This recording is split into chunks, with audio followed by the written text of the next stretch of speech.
Hello guys.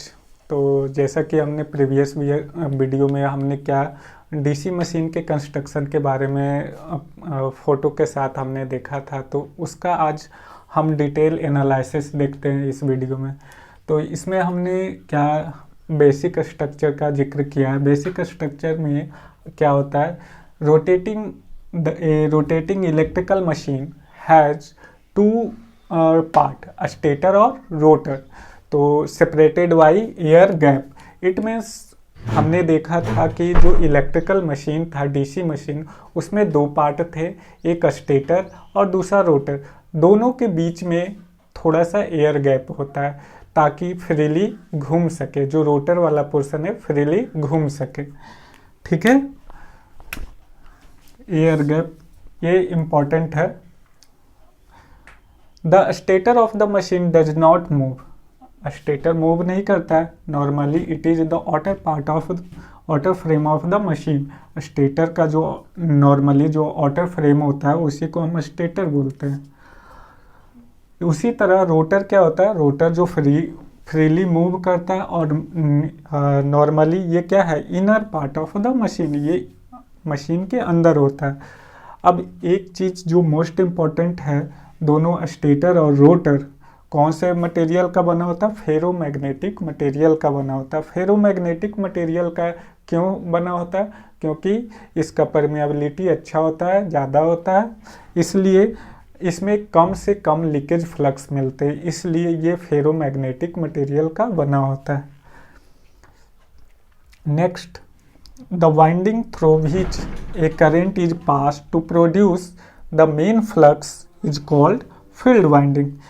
It means the winding through which current, जिस winding में current क्या होता है, पास होता है, और वो क्या करता है, आपको मेन फ्लक्स प्रोड्यूस करता है, उसे हम क्या करते हैं, फील्ड वाइंडिंग कहते हैं। फील्ड वाइंडिंग, बहुत सारे मशीन में परमानेंट मैग्नेट भी लगा होता है इसके जगह पे, जैसे कि हमने अगले पॉइंट में लिखा भी है, permanent magnet are used in some machine to provide the main flux.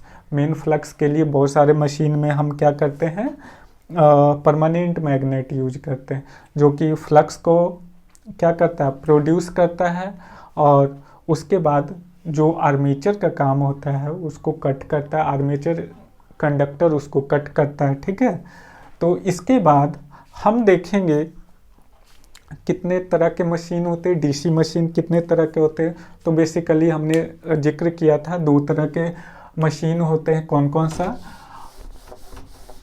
सा, डीसी मोटर और डीसी जनरेटर। अब हम बात करते हैं डीसी मशीन के कंस्ट्रक्शन के बारे में।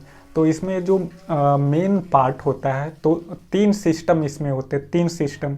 कौन कौन सा, फर्स्ट इसमें जो होते हैं, क्या इसमें कितने सिस्टम होते हैं, there are three main part of the, there are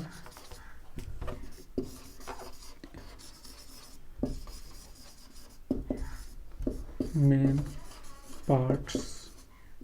first कौन सा होता है, तो जो फर्स्ट होता है मैग्नेटिक फील्ड सिस्टम।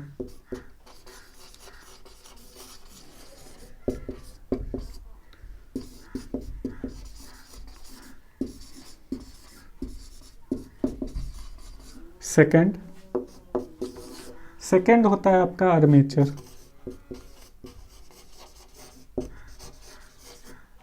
थर्ड होता है कम्यूटेटर्स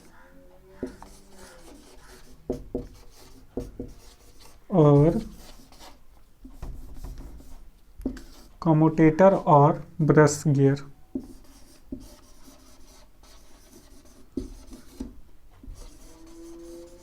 ठीक है, अब ये मैग्नेटिक फील्ड सिस्टम क्या होता है, तो जैसे कि अभी हमने बात करा था फील्ड के बारे में, तो फील्ड कॉइल के बारे में।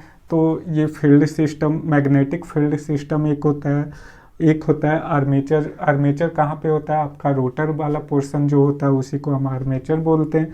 तीसरा कॉम्यूटेटर और brush gear.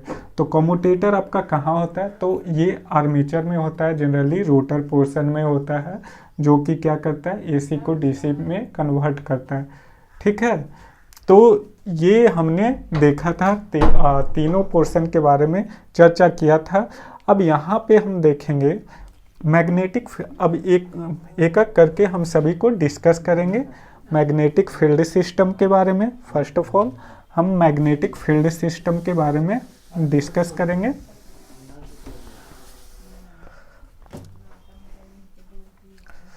Magnetic field system क्या होता है, तो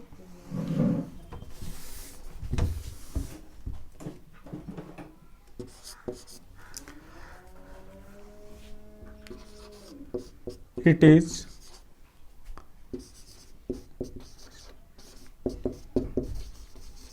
a stationary part of the machine। ठीक है, स्टेशनरी पार्ट बोल सकते हो, फिक्स्ड पार्ट बोल सकते हो। ठीक है, इट प्रोड्यूस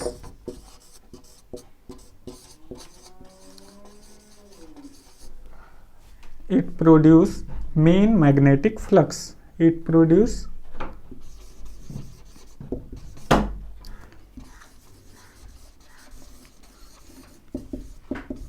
मैग्नेटिक फ्लक्स, ये मेन मैग्नेटिक फ्लक्स प्रोड्यूस करेगा। तीसरा, इसमें और भी क्या होते हैं, इसमें जो योक होता है, योक जो outer part of the body था, outer part of the machine था, उसे हम योक बोलते हैं। तो योक जो होता है वो कैसा होता है, हॉलो सिलेंडर होता है। हॉलो सिलेंडर इट मीन्स खोखला सिलेंडर होता है। ठीक है, तो हम क्या लिखेंगे, द योक इज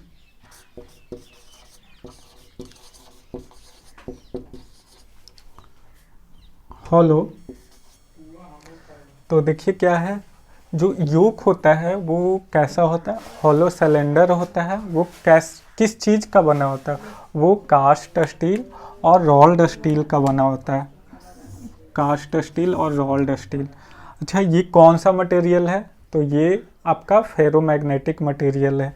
हमने पहले भी बात करा था कि जो आपका स्टेटर हो या रोटर हो वो कौन सा मटेरियल का होता है, तो वो आपका फेरोमैग्नेटिक मटेरियल का होता है। तो कास्ट स्टील और रोल्ड स्टील का ये बना होता है। जो आपका yoke outer part of outer frame जो होता है वो कास्ट स्टील और रोल्ड स्टील का होता है। अब यहाँ पे देखिए, the even number of pole cores are bolted on to the yoke. जो इसमें जो होता है, हमने बोला था कि जो आपका पोल लगा होता है हमेशा इवन नंबर में होगा, तो वो कैसे बोल्ट होगा, हमेशा बोल्टेड होगा। ठीक है, बोल्टेड इट मीन्स नट के माध्यम से उसमें कसा हुआ होगा। अच्छा, पोल एक और तरह से पोल होते हैं जो अंदर की तरह होते हैं। अंदर इट मीन्स इनवर्ड होते हैं, उसे साइलेंट पोल बोलते हैं। जैसे इट मीन्स वो पोल बाहर की तरह नहीं निकला हुआ होता। Pole are projected inward, they are called salient pole. ठीक है, तो अंदर की तरफ होते हैं, उसे साइलेंट पोल बोलते हैं। ओके, आगे जैसे अब यहाँ पे एक टर्म आया योक, तो योक के बारे में हम कुछ बातें बता देते हैं। जैसे आप योक का पर्पस क्या होता है, योक का पर्पस क्या होता है, तो फर्स्ट ऑफ ऑल योक क्या करता है, आपका पोल को सपोर्ट करता है। दूसरा, ये क्या करता है, ये आपके मशीन को प्रोटेक्शन देता है। और तीसरा, ये आपके क्या करता है, आपका फ्लक्स को पाथ प्रोवाइड करता है। ये 3 पर्पस हैं, इसे भी नोट डाउन करके रखिएगा। ठीक है, तो देखिए क्या है कि डीसी मशीन का कंस्ट्रक्शन में हम आगे देख रहे हैं क्या, each pole core has a pole shoe having curve surface. जैसे कि हमने पोल देखा था, तो पोल में क्या था, पोल शू था।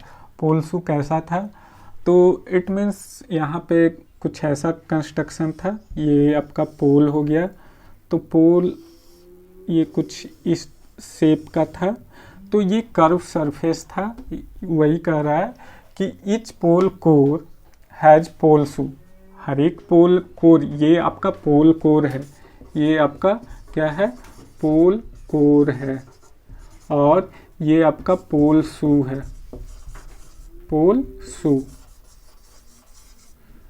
तो हर एक पोल कोर के पास एक पोल शू होता है।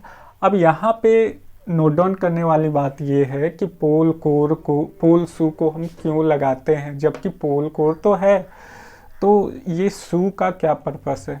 तो पोल शू दो पर्पस के लिए लगाया जाता है। First of all is support the field coil, it means ये एक साइलेंट पोल है, जैसे कि हमने पहले बात करा था साइलेंट पोल के बारे में। तो ये क्या है, साइलेंट पोल है। इसमें क्या होता है कि बाइंडिंग इस तरह से बॉन्ड होता है, इस तरह से बॉन्ड होता है। तो क्या होता है कि हो सकता है कि ज़्यादा बॉन्ड होता है, तो हो सकता है मे बी ये चांसेस होते हैं कि ये तार इधर निकल जाए, तो उसे क्या करता है, फर्स्ट ऑफ ऑल ये सपोर्ट करता है, इट मीन्स बाहर निकलने से रोकता है। पहला पर्पस तो ये है। दूसरा पर्पस क्या है कि ये क्या करता है, इसके फ्लक्स की क्रॉस सेक्शन एरिया को क्या करता है, इंक्रीज करता, और वहाँ के रिलक्टेंस को क्या करता है, डिक्रीज करता है। इट मीन्स यहाँ पे इसके बाद थोड़ा सा एयर गैप भी होता है, तो एयर गैप के बाद आपको क्या मिलता है, आर्मेचर मिलता है। तो वहाँ पे क्या करता है, आपके रिलक्टेंस को कम करता है, जिसकी वजह से मैक्सिमम से मैक्सिमम आपका जो फ्लक्स है ये पोल कोर से आपको कहाँ ट्रांसफ़र हो रहा है, आपका आर्मेचर में, जिससे आपको मैक्सिमम एफिशिएंसी मिलता है। ठीक है, तो ये नोट डाउन कर लीजिएगा, ये बहुत ही वीवीआई पॉइंट है। ठीक है, इसको नोट डाउन कर लीजिएगा। आगे देखिए, pole core are made up of कौन सा, शीट स्टील लेमिनेशन का बना होता है। ये शीट स्टील लेमिनेशन क्या होता है, लेमिनेशन तो एक्चुअली ट्रांसफार्मर आपने देखा होगा, तो ट्रांसफार्मर में पतली पतली पत्ती होती है, उसी को हम लेमिनेशन बोलते हैं। इट मीन्स जैसे हमारे पास ये क्या है, पतली ये पेज है, बहुत सारे पेज हैं, तो इसमें हमने क्या किया, हर एक, जैसे ये सीट है, हमने सीट माना, तो ये एक सीट है, हर एक सीट का अपना एक मोटाई होता है 0.5 mm, तो ये सीट है। इसी तरह दूसरा सीट, इसी तरह तीसरा सीट, हर एक सीट को क्या किए, हमने ऐसे जमा किया। ठीक है, और जमा किया तो वो क्या हुआ कि यहाँ पे तो जमा हो गया, और ये इसी को हमने लेमिनेशन बोला। ये क्या करता है, इससे हर एक सीट में, मतलब इस सीट का करंट दूसरे सीट में नहीं आता है। इससे क्या होता है, इससे जो ईडी करंट लॉस होता है वो कम होता है, ईडी करंट लॉस कम से कम होता है। इट मीन्स अगर देखो, हमने पहले क्लास में हमने बात करा था इंड्यूस ईएमएफ के बारे में, तो ईएमएफ कैसे इंड्यूस होता है, तो उसके लिए हमने 3 चीज़ों का जिक्र करा था। पहला कंडक्टर, दूसरा फ्लक्स, तीसरा दोनों के बीच में रिलेटिव मोशन।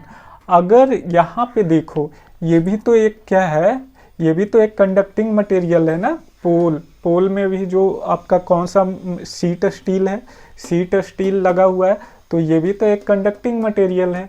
तो कंडक्टिंग मटेरियल है तो ये क्या करेगा, ये भी तो फ्लक्स को कट करेगा। तो फ्लक्स को जब कट करेगा तो इस सीट में भी तो ईएमएफ इंड्यूस होगा, इस सीट में भी ईएमएफ इंड्यूस होगा, जिसकी वजह से इसमें क्या होगा, करंट फ्लो होगा। तो करंट फ्लो होगा, लेकिन ये लेमिनेशन किया जाता है।